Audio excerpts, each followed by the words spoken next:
Welcome back, all my 40K fanatics out there. I'm DJ here with Tim's Nation, and I got a couple minutes before I gotta start work today, and I wanted to record my thoughts on the recent news update Games Workshop released on how missions and how mission points are going to be scored, how the game's going to be scored going into 10th edition.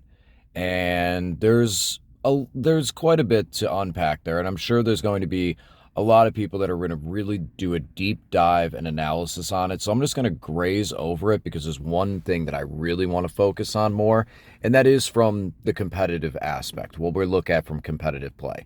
A lot of the casual games, as we know, when you're playing a casual game with your friends, one of the nice things is that with Warhammer and any tabletop type game, a game that's not really a video game where you're locked into rules and restrictions of those worlds, is you can change the rules and restrictions inside of a casual game.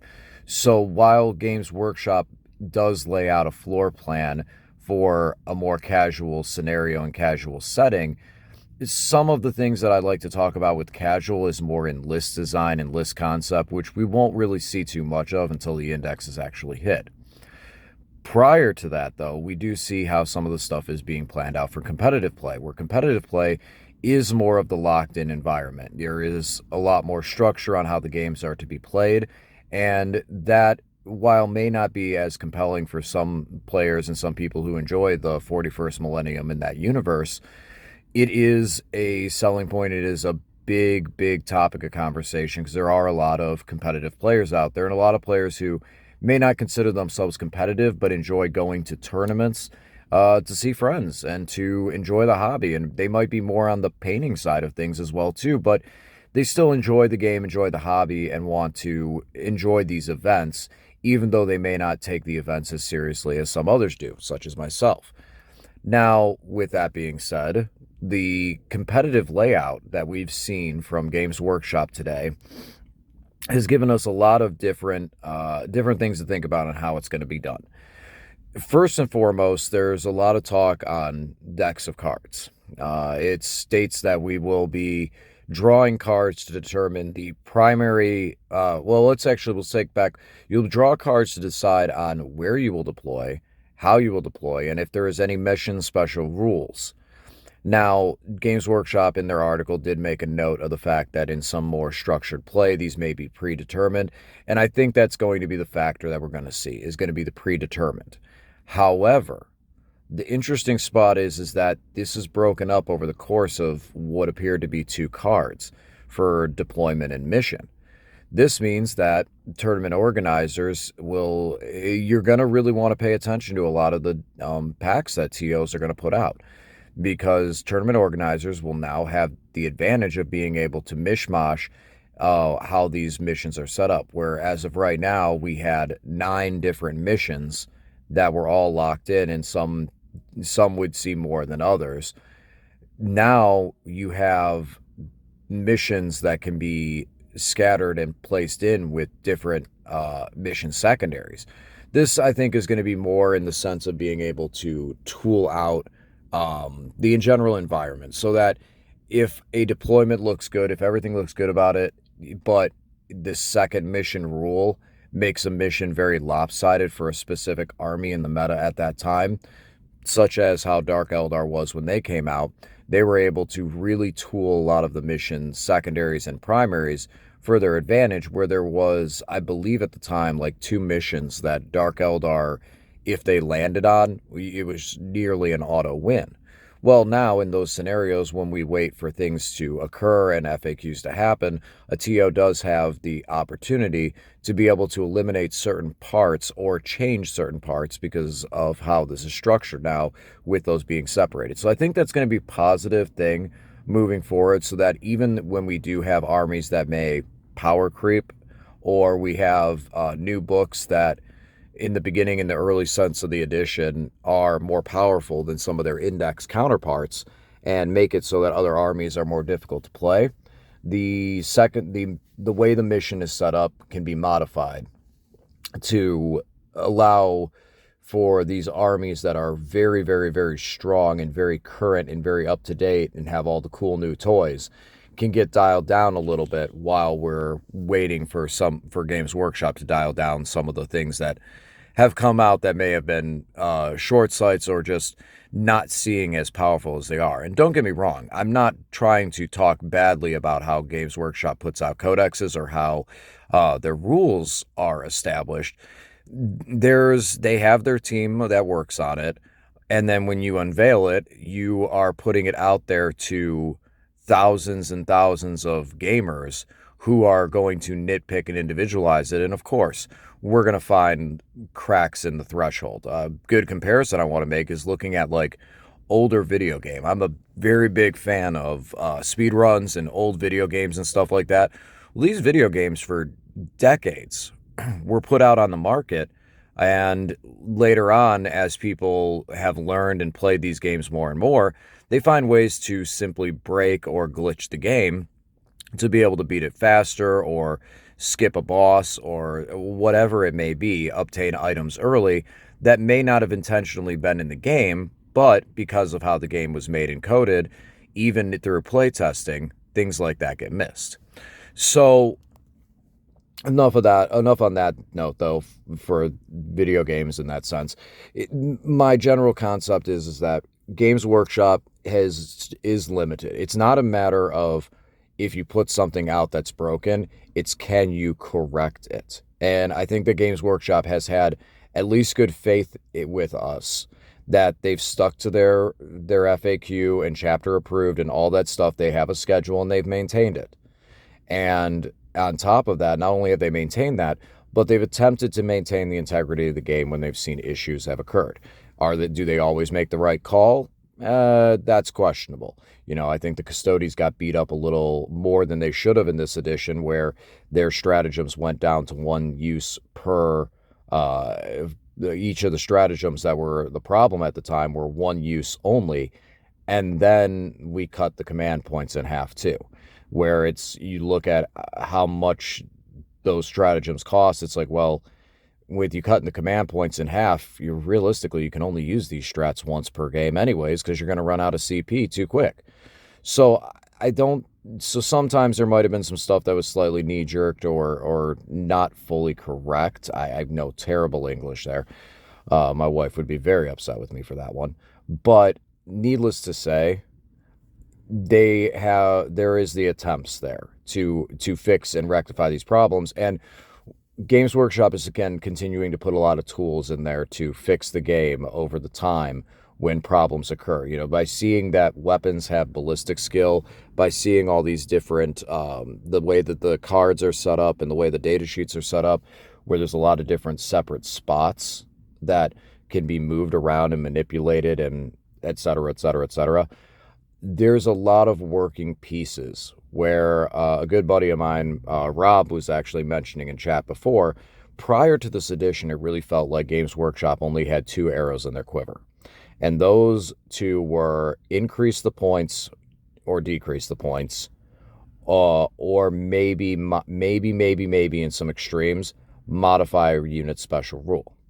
We couldn't really modify stat characteristics because that would get very messy to try and do that. And there wasn't really a lot of control over modifying the missions aside from removing and adding secondaries in their chapter approved. Now there's a lot more tools in their disposal. And it's not only just in their disposal, it's also in the tournament organizer's disposal. These missions are really giving the TOs and the people who are creating these mission packs that we're going to in these events, they're giving them a little more power to be able to address issues prior to a chapter approved, prior to an FAQ, and take care of these problems. Now, while at the same time, too, a tournament organizer, where one army ends up wrecking on a specific mission, and it seems like it's completely unbroken and stuff like that, and they may eliminate that 2 months, like, if that may have came off a little confusing. Let me try and re-articulate that. If we notice, let's say we'll use Dark Eldar as our example. Dark Eldar win every single time on mission X, with the deployment being Y, and this combination of these two every single time Dark Eldar win. So the next tournament organizer may see these statistics and go, okay, I'm not going to allow these two, the mission and the deployment, to be used together in that exact mission and switch it out for something else, or just, modify that slightly because they have access to split those up. Now, 2 months later, we may come out and realize that, oh, wait, Dark Eldar was just a new book and we weren't prepared for it. They actually don't win on this every single time. It's a good mission for them, but it's not unbeatable. We just didn't know the book that well. That's fine, because now we have not changed the entire complexity of the game for that short window of time, and we still allow Games Workshop to wait and see all the data before making major changes in their FAQs or the chapter approved, et cetera. We do not have to wait for that to get these minor little tweaks that may be too much too early, but they're not going to completely remove an army from being playable. Which, again, back to Custodes, they weren't unplayable, but man, they really got hurt bad when their FAQ dropped.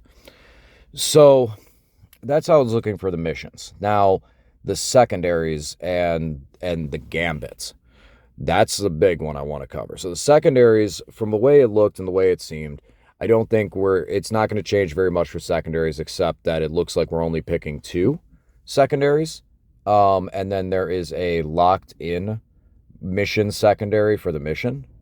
Maybe I misread that. It might be misspoken on the third one, but and someone can please correct me, but it looks like we will be picking 2 of the secondaries. That's one thing that I was reading over to make sure a couple times. We will be picking the 2 secondaries, and whether they're army specific or not, I didn't really see that. I don't think we're going to see very, very many army specific ones. It seems like maybe they did say that each player will have an individual deck. So there is a very high possibility that these mission decks that they put out, we're reducing stratagems now. When we're talking about the indexes and codexes, they've talked about reducing the amount of stratagems.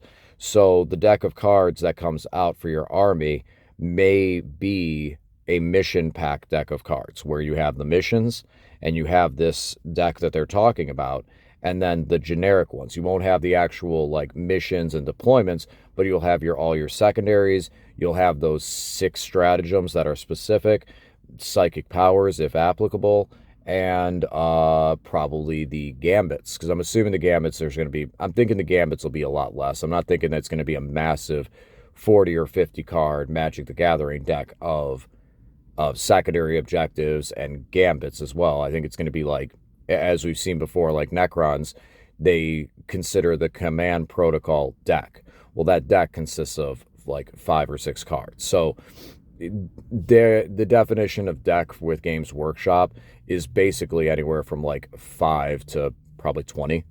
And that's fine. We don't want to, I don't think we want to have massive decks that we have to also take care of and make sure we have on us of all these cards and all this stuff to sort through. And that's where you get the rules bloats and all the extra stuff that comes into it. Instead, it's probably just going to be a deck of cards, and there'll probably be 20 for your army. That'll have some specific ones into it, and then have the generic ones that we will all use as we've seen so far, but you'll only be picking 2 from this deck. And then you'll have the one that's locked in for everybody, for you and your opponent, which I like that. I like having a secondary locked in for you and your opponent. That's, as long as I read that correctly, and that's what that is, I like that, because that means that you both are technically playing on the same field. And whether or not the TOs are going to release that mission beforehand, who knows? I think that can be both a plus and a minus. Before, if you have in your tournament pack, okay, this mission's going to have this secondary to it, yeah, you can plan for it ahead of time.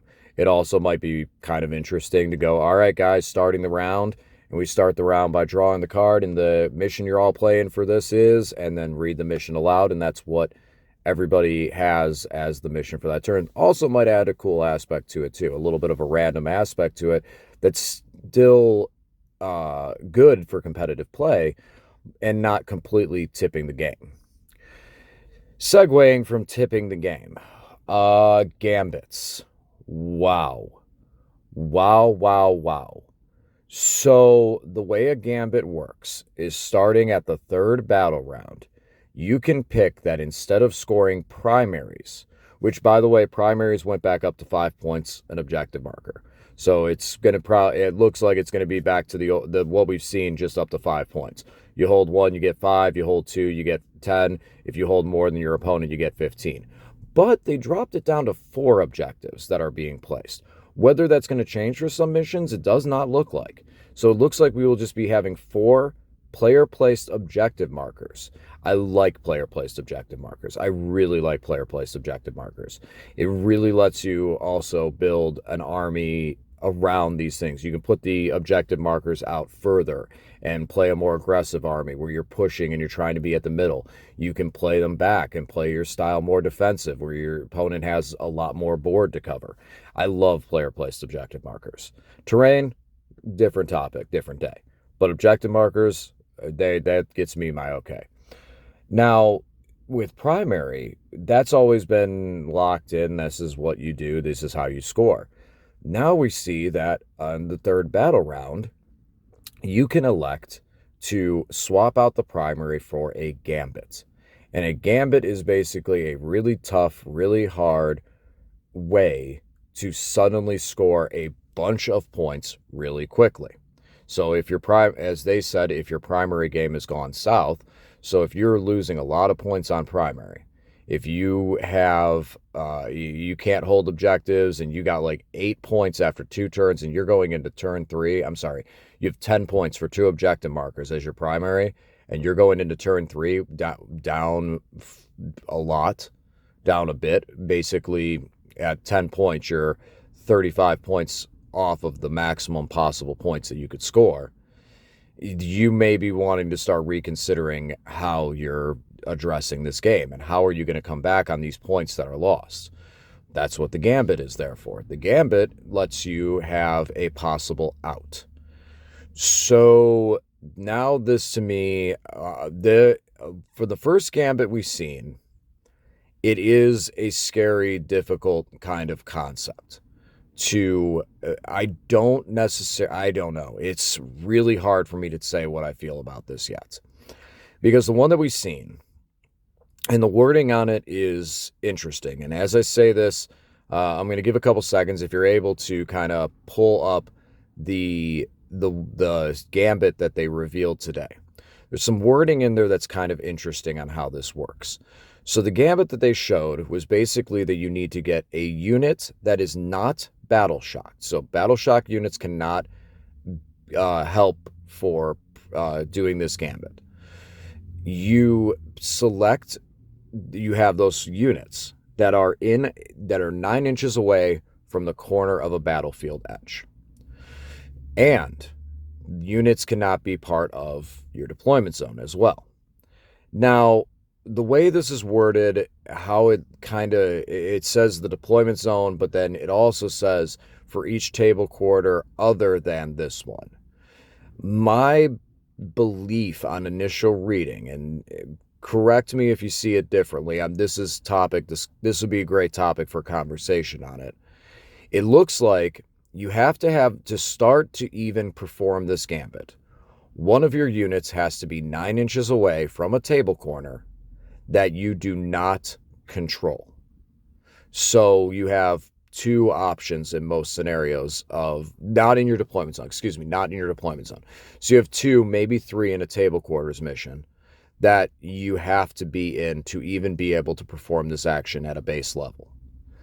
Or this secondary. Or primary. Wow, all of them wrong. To do this primary. Then, if you have a unit that is not in your deployment zone, that is 9 inches away from that table quarter, then you add up every unit that is 9 inches away. So now I believe the deployment zone unit does count for this. So the starting factor is if you only had 1 unit that is within your table corner, you would not be allowed to do this gambit if it's only in your deployment zone. So as long as you have one outside of it, you can attempt this gambit. Second part, this only is done at the end of the game. So this goes all the way till the end, turn 5, and you don't know if you are going to score it or not. This, and then to finish with what you do, you roll 2 dice. If the total is 12 or higher, you complete this and score immediately 30 points. So now that 10-point start is now turned into a 40-point finish. That is a huge, huge chunk of points that can sway the game. However, you need a 12 plus. Now, the plus comes from each unit in the corner adds 1 to the dice roll. And that's what I think the unit would count for in the deployment zone based on the wording, is that if you are in all 4 corners, you would get +3 because it says each other unit. So my initial reading is that corner unit that is eligible for the gambit that's not in your deployment zone gives you the ability to do the gambit. The other 3 corners, including your deployment zone, give you the bonus to your dice roll, the +1. So that's kind of what I'm seeing as far as this gambit's going to go. Now, what I don't like is I don't like random dice roll factors that can entirely sway the game. You play a good, solid, competitive game. You make everything happen. You make the right moves, and you're winning. And then on the last turn, because your opponent chooses this gambit, they roll a dice and they happen to roll an 11. They're in 2 corners. They get +1. That's a 12. They score 30 points, and now they win the game on that. Okay. I don't know how I feel till it happens, honestly. Because in one sense, I look at that and go, wow, that's kind of an intense board state to put us in.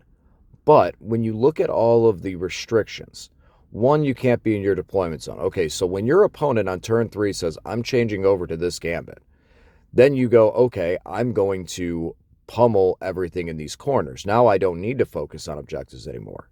Because if your opponent's going into a gambit like that, because they can no longer score the primary, mind you. They're not able to score on objectives anymore. So they're just going to scoot away and start trying to build up these corners to get a higher dice roll, which means you don't have to be on those objectives as much. If you hold 2 objectives, you hold more than your opponent, you score your 15 and you keep your score going. So now you're at a point of trying to either A, battle shock your opponent's entire army, or B, eliminate them from every single corner.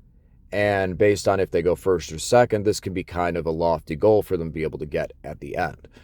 So the gambits, I think, are going to be in an interesting place. I think there's going to be a couple of them that are going to need to be modified because they're going to be too easy to build into. And I think there's going to be some that we just look at it, ignore, and go, that's never going to be worth it. I think that the last piece with Gambit that I'm curious about is how the tournaments are going to organize these and how they're going to have it. Do you pick one Gambit that your army has for the entire tournament and that you can switch into at any time? Or at turn 3, do you pick up the deck and you're able to shift through and determine a Gambit at that time?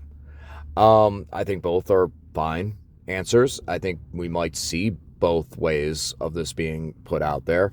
It's definitely going to be a different change. Some of the veterans of 40K that have played in the past know how crucial endgame scoring can be. Eldar Jet Bikes, I'm looking at you. But we've seen in the past how strong endgame scoring can be and how it can entirely build and sway the style of an army. You know, the Gambit is supposed to be a penalty. In Games Workshop's eyes, the Gambit is supposed to be a penalty that you're going for the Hail Mary pass into the end zone to win the game. But with however these are done in tournaments, could this be back to what I was discussing with the ominous return of Death Stars? If you look at your army and go, you know what, I'm going to lose primary for the first 2 turns and just score, like I had stated, I'm going to hold my home field objective and score 10 points on that and sit at 10 points on turn 3, and now I'm going to change my primary over into this Gambit that my elite Death Star built force can hold into the end of the game, that might be a direction that we see some armies go to be able to have these end game results. So we need to see, we'll have to see more of these gambits and what they do, but I think that that might actually be this might be that ominous foretelling of the return of Death Stars, and I think gambits are going to lock that in. I think gambits are going to lock in where there's going to be armies that are going to select that gambit, and they're going to build around that, and they're going to expect that, and you're going to look into these armies, and you're going to hear about these armies popping up competitively, and you're going to look at them and go, I don't understand. And then suddenly in the article later on, it goes, this army plays into turn 3 to switch into this gambit. And that's what we're going to see, is there's going to be armies that are going to plan to change over into that gambit and make it happen in some way, shape, or form. While the one that we saw today might be a little bit of a lofty goal to build into, that's only one. What the other ones look like, we'll have to soon see. And I think that's going to be a very, very big staple on army construction and army design going forward is, do we build into these gambits? Do you have to keep them for the entire tournament that way? Can you switch them out and swap them out as such? That's going to be how that'll be seen as far as TOs. And I think that's going to be a time restraint. You know, I mean, we don't want to have every single game the person who's down is shifting through cards to possibly swap over into a gambit. You know, it could take up some time. Again, if it's only like 8 cards, it's not that much to sift through, you know, and that's not that bad. Wow, it's quite a bit now, quite a bit coming forward in this. I'm excited. If it can't be heard in my tone, I am excited. I'm excited to see some of these changes. I'm excited to see this difference, and just entirely take something that we've invested so much time, so much money into, these collections, these models. Some models are going to come off the shelf. Some are going to go onto the shelf. Some units we may now have a reason to add to our collection. And this opens the door for just a complete new, fresh breath of air with this. It's going to be nice. It's going to be nice to see. Yeah, there's going to be problems. Yeah, there's going to be negative. I'm going to try my best not to focus on what some of the negative is that we can see, and look at the positive fact that, you know, in this day and age, we have a very, very interesting game that we can still play, and that it's being updated and followed, and it's not a video game. It's on the table. You know, the longevity that we're seeing through this hobby that we've been a part of is really awesome. And you know what? Got to change it up and make it fresh. There may be some stuff we don't like. There may be some stuff we miss. There's lots of things I missed from back in the day. I miss deep striking a squad of Centurions and erasing an entire army. I miss those days of Cent Star. But you know what? Where one Cent Star dies, another Death Star is born. Guys, if you haven't subscribed to the channel, please do. I'm close to 700 subscribers. My goal was to try to break 1,000 by 10th edition release. It could happen. It's going to be tough, but we're still fighting for that. And got a lot of new stuff that we're working on with the channel, new ways of displaying battle reports, and trying to move into more content more regularly, and seeing what I can put out there that really, you know, what you guys want to see. Especially moving into 10th edition, there's going to be a whole bunch of new stuff for us to do. It's a very exciting time for all of us here, and it's going to be cool. I'm glad to be a part of it. I'm glad to already start to build this community, the nearly 700 subscribers that I have already for the channel. Thank you guys all. I appreciate you every single day. And it's really cool just to really be able to dive deep and be part of this community and see it all grow. So guys, please subscribe to the channel, and I'll talk to you again soon.